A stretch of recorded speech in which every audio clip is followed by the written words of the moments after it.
You are not going to sit here and try to disparage that man, saying that somehow or another, Mr. Burgess represented to you that obstructing a case in this fashion was a legal way to proceed. I'm not going to believe it, and I'm not going to hear you. From the second court was in session, this judge wasn't playing around. The moment Larry opened his mouth and tried to blame his own defense attorney, things took a sharp turn. Without missing a beat, the judge cut through the nonsense, basically saying, "You're not pulling that stunt in my courtroom." You could hear it in the judge's voice. This wasn't just a procedural moment, it was personal. The disbelief was crystal clear, and the frustration? Palpable. It wasn't just about the law anymore, it was about basic respect for the process. False case, People versus Larry Lee. Your Honor, Mary Tanha, Assistant Prosecuting Attorney. Well, Your Honor, a few things.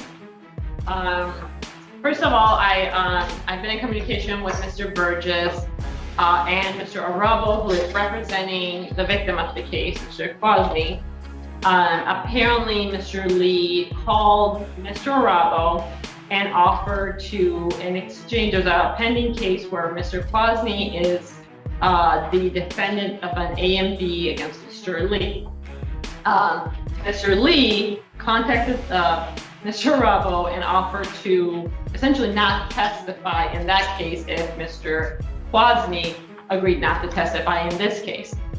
There are statements that are essentially saying, in exchange for Mr. Quasny, victim in this case, not testifying, I will also not. I was given this information yesterday. I asked Mr. Arabo to forward that call to myself, Mr. Burgess, and the officer in charge. This prosecutor didn't walk in just ready to argue. She came armed with receipts. And not just paperwork, actual audio recordings. When the court played them back, it became clear. Larry had tried to pull off a shady backroom deal. His pitch, you stay quiet, I'll stay quiet kind of agreement. But here's the catch, this wasn't some clever legal tactic. It was straight up witness tampering, the kind you'd expect in a gritty crime drama, not a real-life courtroom. The prosecutor laid it all out, and honestly, the evidence spoke louder than any argument ever could.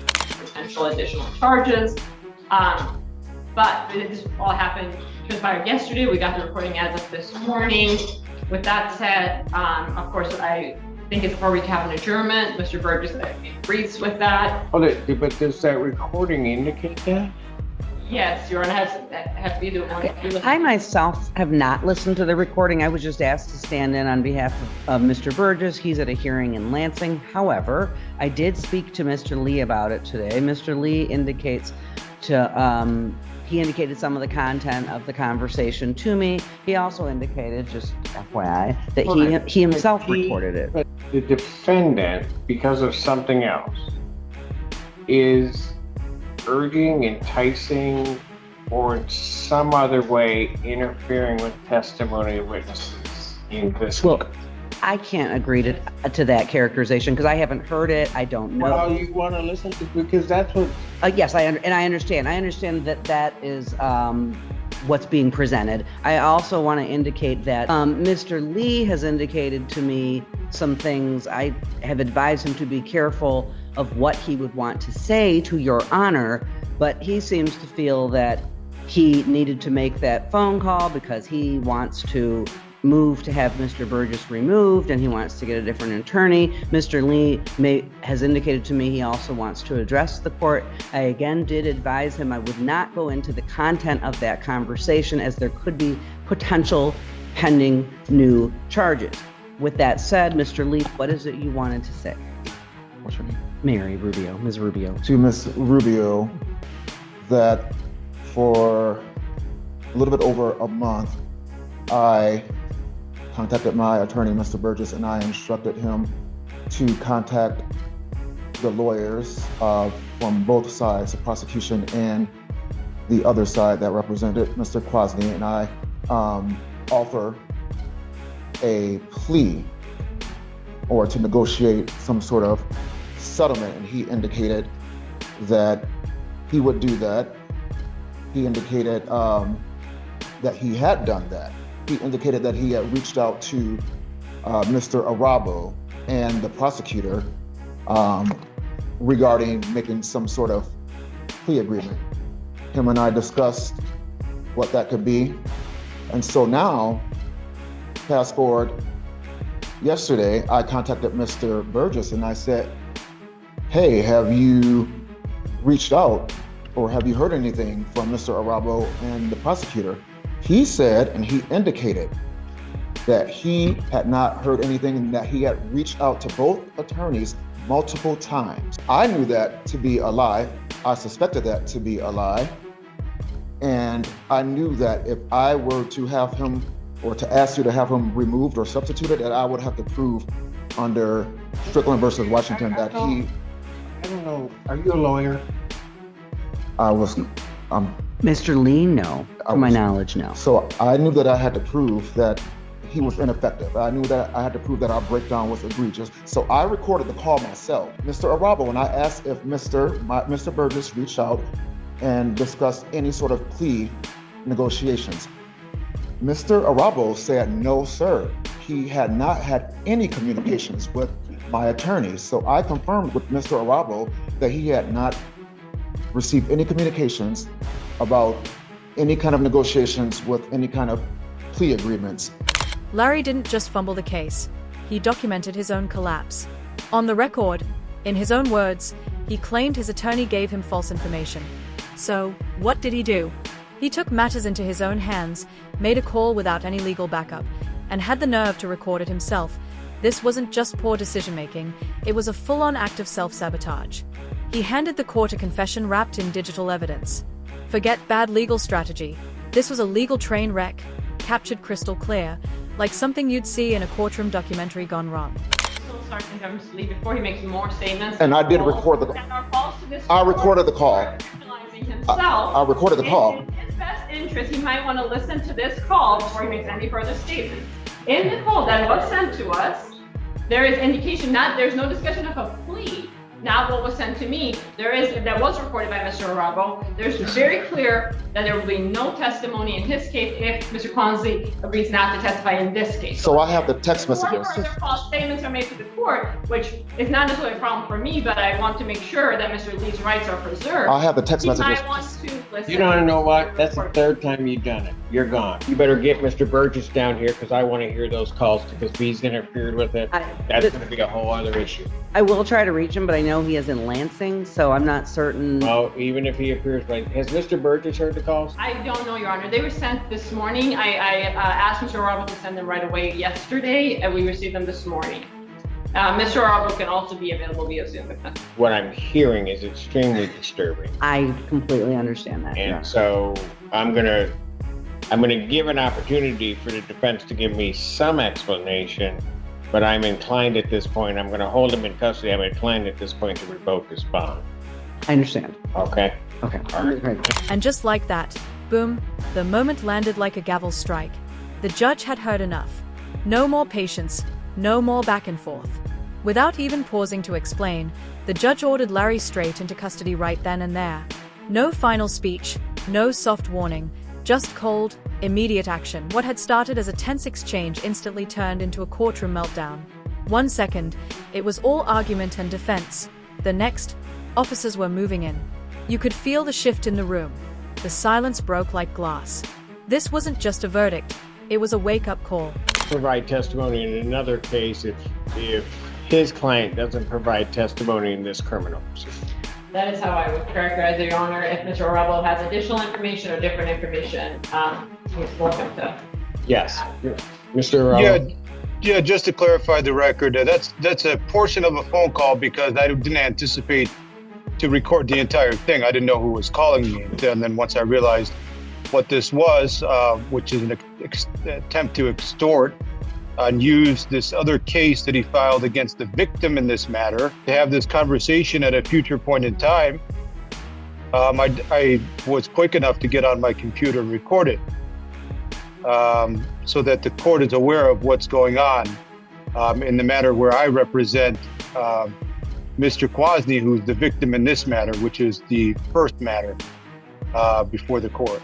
Your Honor, if I may, I really object to that characterization that it was an attempt to extort. I've spoken to Mr. Lee at length about the purpose of the phone call. I also listened to the portion of the phone call. Perhaps the court could listen to it. I do not believe that was what was happening at all. And plus, I don't think there was nothing on there that indicated he was trying to extort this attorney or the complaining witness. Frankly, what Mr. Lee has alleged to me is that he and Mr. Burgess have basically had a breakdown of communication, that he's spoken to Mr. Burgess multiple times on his behalf to the prosecutor as well as to this other attorney to try to come up with what he has called, not being a lawyer, using the words a settlement agreement or a plea negotiation. That's what he said to me. And that he had the feeling that Mr. Burgess had not, in fact, made this phone call. So he then called this attorney, and right in the phone call, because it would have been unethical for Mr. Burgess to try to say my client won't testify in this other matter. Of course. This moment right here is exactly why defense attorneys always say, "Don't speak without me." Arabo stepped up and dropped a legal bombshell that shook the entire courtroom. Turns out, Larry tried to use a completely unrelated case to corner the victim's lawyer. Like playing chess without knowing the rules, IT wasn't some master plan. It was a reckless move that backfired big time. It's like building a trap for someone else and falling straight into it yourself. What Larry called strategy was really just a desperate attempt to manipulate the system, and it showed. Mr. Burgess may not have done. And that may very well be, but Mr. Lee indicates that, and I haven't seen these, he indicates that he has text messages back and forth with Mr. Burgess, and that Mr. Burgess, quote, lied to him about whether or not he made these phone calls. So he indicates the main reason that he wanted to call. That would be irrelevant. I know that. Judge, trust me, I know that. But I just wanted to make Mr. Lee indicated the main purpose of the phone call was for him to find out whether this attorney could verify whether Mr. Burgess called him. If you listen to the call, the portion of this call, it's literally on there. He says, it starts out with him saying something about plea agreements. It's interrupted. And I believe because counsel didn't realize he was going to need to record this. But anyway, it starts out with him, Mr. Lee, saying something about plea agreement, settlement agreement. Did Mr. Burgess call you to try to, see if I wouldn't testify and then your client wouldn't testify? Yes, he says that. But then he goes on to say, because my lawyer said, confirms what Mr. Lee was trying to find out. And this attorney says, no. You see how easy it was to reach me. I didn't talk to anybody named Burgess. That's what he says. So I'm just indicating that Mr. Lee states that was the main purpose of his call, because he claims he wanted to come in here today and tell Your Honor that he did not want to have Mr. Burgess represent him anymore because he feels Mr. Burgess is lying to him. I'm just representing to you what Mr. Lee has told me. Your Honor, if I may. I'd like to say something. Thank you. Mr. Arabo, it's my turn. One moment. Your Honor. Because apparently that's how it works in this courtroom. Tana says it's her turn, so it's her turn. Go ahead, Ms. Tana. Mr. Arabo's had some trouble with interrupting. That's only because she's there and I'm not. I don't really, quite frankly, care what's going on with the client relationship with Mr. Burgess or claims Mr. Arabo's making about extortion. That's not something that people are going to get involved in this state. What I'm concerned about is there is a clear difference between a plea negotiation and two witnesses not testifying, one of them being Mr. Lee, the other one being Mr. Quasi, not testifying in exchange for something. And I agree that the court should just listen to the call rather than us going around calling it different things. What's clear to me is that there is an offer to not testify in exchange for Mr. Quasi not testifying in this case before this court. That is what I'm hearing on that call. That is what's concerning. That's what may bring future charges. We're in the early stages. This needs to go to law enforcement. If it has gone to law enforcement now, we can follow. Your Honor, as you know, I'm a defense attorney. I think Ms. Rubio is really grasping at straws here to try to help her client. But here's what it is. It's not a plea. We heard her say plea. A plea means a reduction to something other than what he's being charged with, not a dismissal, which is clearly being indicated in this. Second, what's happened here is you could see clearly there has been a subsequent case filed. I don't know how this looked between the clients, because in over 10 years of practicing, I've never seen something like this, where a victim turns into a defendant during a pending case. Never seen anything. So Mr. Lee has done this intentionally so that he could one day use it as leverage to contact me or have somebody else contact me or whoever is representing Mr. Kwasny so that he could use it as a negotiation tactic. And what he's engaged in is third-party communication to get through to Mr. Kwasny in violation of his bond. That's number one. He's got a no contact order. Second, this is witness tampering. You don't want to call it extortion. Let's find something else. It is witness tampering. He's trying to tamper with Mr. Kwasny using the leverage that he created. And I don't know if the prosecutor's office allowed this to happen. Somebody wasn't monitoring things properly, but this is what's happened. First ever time I've ever seen anything like this, and it needs to be handled. Witness tampering? Check. Violating a no contact order? Check. Using a third party to make it worse? Check again. At this point, Larry isn't just skating on thin ice, he's jumping up and down on it with steel boots. He's managed to break nearly every courtroom rule in the book in record time. Arabo was visibly furious, and honestly, who could blame him? He's been in the legal game for over a decade, and even he admitted this situation was beyond anything he's ever witnessed. This wasn't just messy, it was legal chaos unfolding in real time, and Larry was at the center of every bit of it. Can we listen to the call? Everybody Yes, can listen you to it already. Can somebody send it to Ms. Weidling, and I will then be more than happy to listen, or if there's an easier way for me to do it, I'll do it. Let's take the defendant back and Okay. court will listen to the call. I can give my decision. Court does recall the case, the People's State of Michigan versus Larry Lee. Good afternoon, Your Honor. Marie Tanhouse, Assistant Prosecuting Attorney on behalf of the people. And Mary Rubio on behalf of Mr. Lee, who is approaching. The issue is in this case that, first of all, we're adjourning the hearing.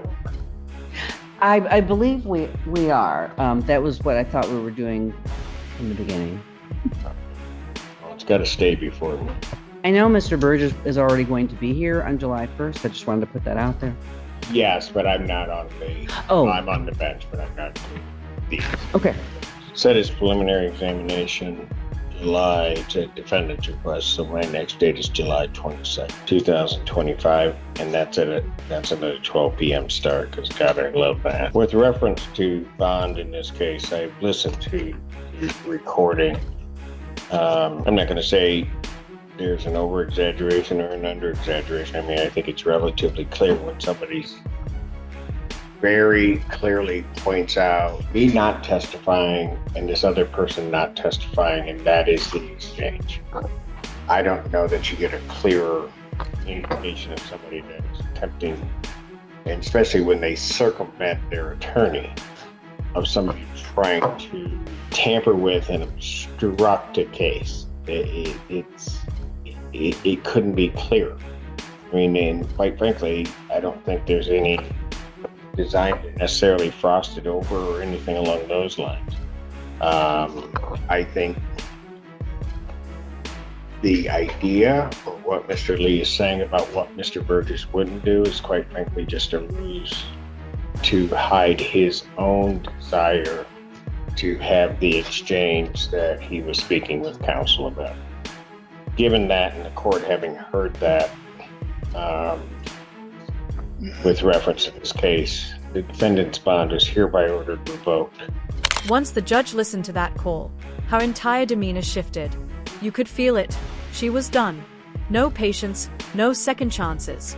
She didn't entertain a single excuse.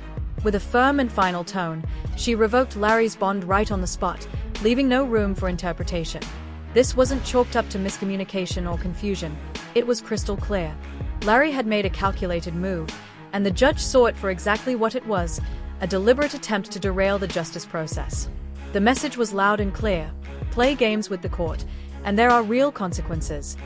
Your Honor, can I just raise two issues? Before all of this happened, Mr. Lee expressed to me and attempted to express to the court his, as I'm sure the court has gleaned, his displeasure with Mr. Burgess. So I do think given some of Mr. Lee's allegations against Mr. Burgess, it may be best if someone else is appointed to the case.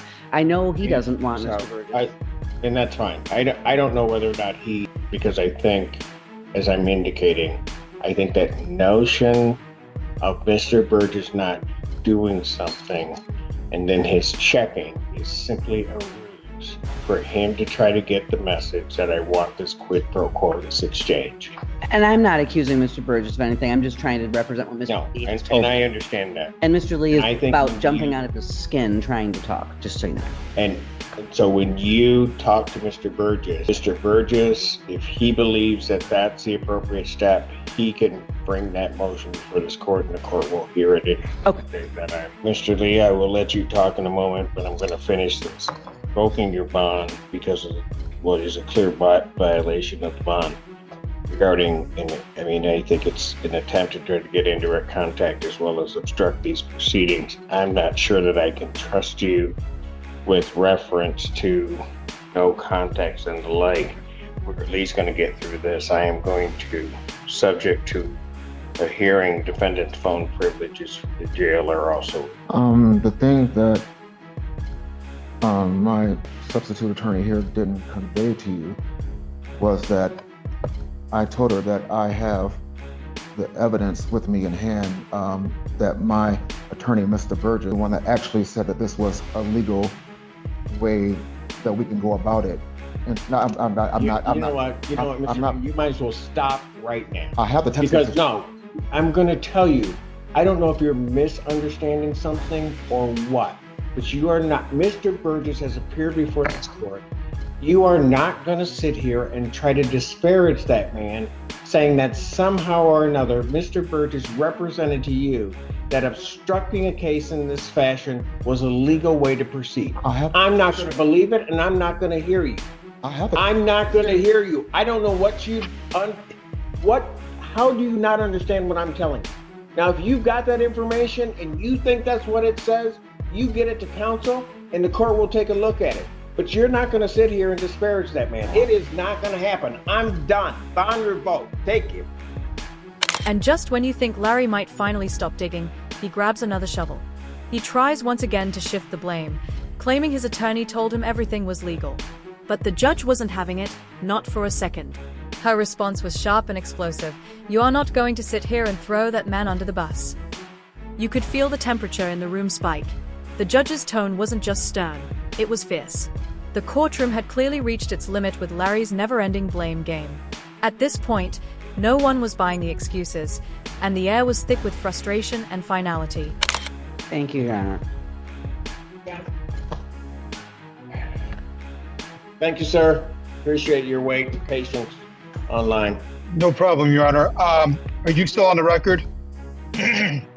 Pardon? I am. Are you still on the record?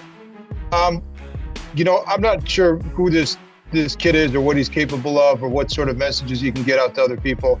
But if the court could put a no contact order because somehow I've become a witness in this matter, I'd appreciate that. A no contact with you? Yep. I don't want to be contacted by any third parties. I want out of this thing and I want to be done with it. Didn't ask to be here. I will add that no contact provision. And Get one of those, Your Honor? but counsel, why don't you let us know how you really feel? I know. All right. We'll I take think the care of that. courtroom And I'll add I that think the no courtroom's con- been I'll add through that enough no today. contact. Thank you. Finally, it all came to a head when the victim's attorney stood up and practically pleaded with the court. "I want out. I don't want to be part of this mess anymore." It wasn't just a request, it was a cry for relief from the chaos that had taken over the entire case. And honestly, who could blame them? After everything that had unfolded, lies, recordings, violations, and non-stop drama, it was hard not to feel the same. Even the judge looked exhausted. At this point, you'd swear the courtroom walls themselves were ready to throw in the towel.